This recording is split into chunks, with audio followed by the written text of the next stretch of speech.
Whatever time you're watching this broadcast, I'm so glad you decided to join me today.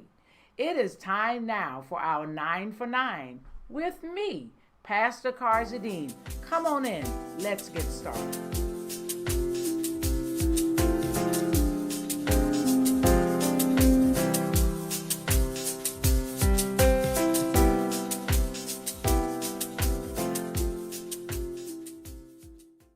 So, for those of you who don't know me, I'm Pastor Karzadine of Rhema Christian Fellowship Ministry here in beautiful Savannah, Georgia. And for those of you who are joining us this morning, we just want to talk about this thing right here. Learn your lines, stay in your place. You know, we've been talking about the word focus, keeping that focal point, keeping that viewpoint, keeping our eyes, our minds, and our thoughts set on specific things, keeping our focus, mostly keeping our focus on our purpose. And as we continue to talk about focus, there are so many aspects in our lives that focus plays a part in. Learn your lines, stay in your place. Many, many years ago, I walked into the United House of Prayer for All People over on Ogeechee Road here in Savannah, Georgia. And I looked up at the tall ceiling, and up there was this sign that said, learn your lines, stay in your place. And I will tell you, that's probably been 25 plus years ago, but that thing stuck with me. And I will tell you, I took that nugget and I used it throughout my life.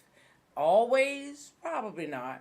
Many times? Yes. Many times when there were situations where I didn't know what to do here or what to do there, I had to understand, especially during jobs and job changes, roles in my life, I had to make sure that I knew what it was I was supposed to do, what I was assigned to do, what were my duties and responsibilities, and I had to stay in my place, or as many of us say, stay in your lane.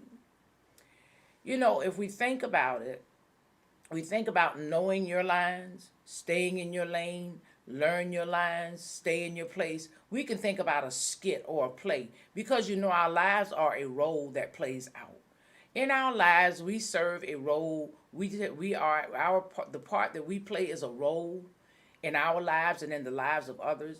There was a man by the name of John, and they knew him as John the Baptist. We know him. And during the time of Christ, John the Baptist was a forerunner. And I'm not going to go deep with John this morning. You're going to have to join me Sunday morning at 9:45 to get just a little more of this.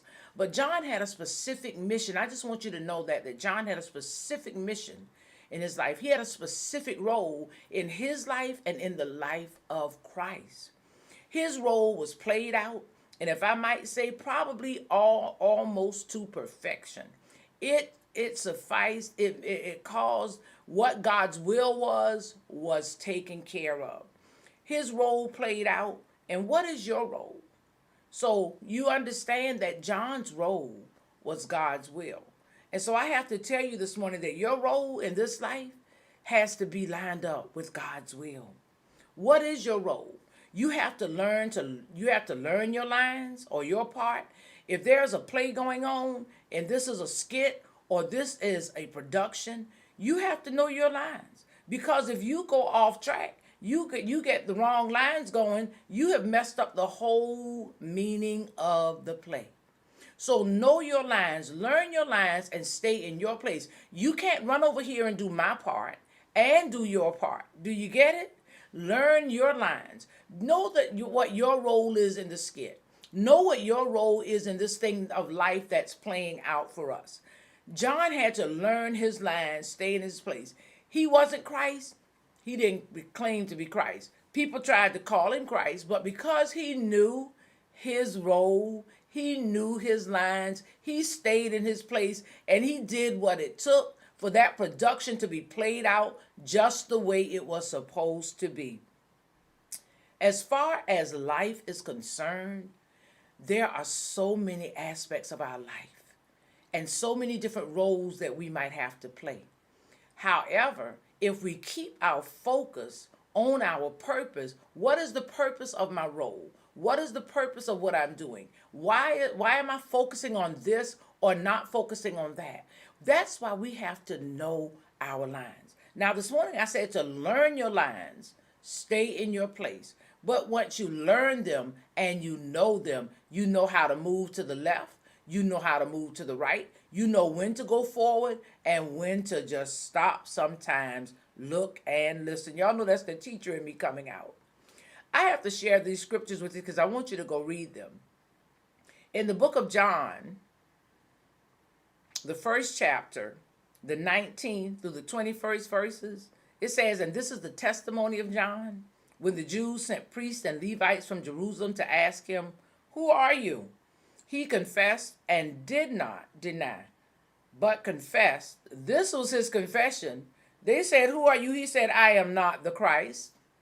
You see, he knew that they were coming with their own agenda.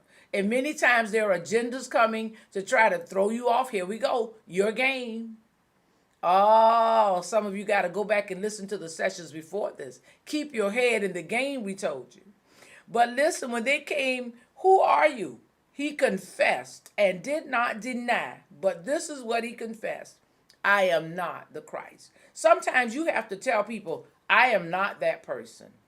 That is not the role I'm playing. Because many times people will assign roles to us. Learn your lines so you can stay in your place. Don't you let anyone or anything cause you to go into somebody else's place, somebody else's lane, try to live their life. Don't try to live their life. That's not your role. Learn what your role is in this life. Learn your part. Learn your lines. Make sure that you're in tune and connected with how this thing is supposed to play out. I'm telling you, you got to know what the end goal is. He said, I am not the Christ. And that 21st verse says, and they asked him, what then? You see, once you declare what you're not, folks are going to want to know, well, then what are you? Who are you? Where did you come from? Why are you here? And he said, what? They said, what then? Are you Elijah? They start trying to assign different personalities or characters to you. People will try to define your character, your characteristics, and may not know a thing about you. They may have a or unction of who you are. They might have been watching you to see which way you're going. They might know a little something that's out there in the wind. But let me tell you, they cannot define you. So you have to know your lines. Learn your lines and stay in your place. You have to. Because people will cause you sometimes to not really know who you are and what it is you're supposed to be doing. Are you Elijah? He said, I am not.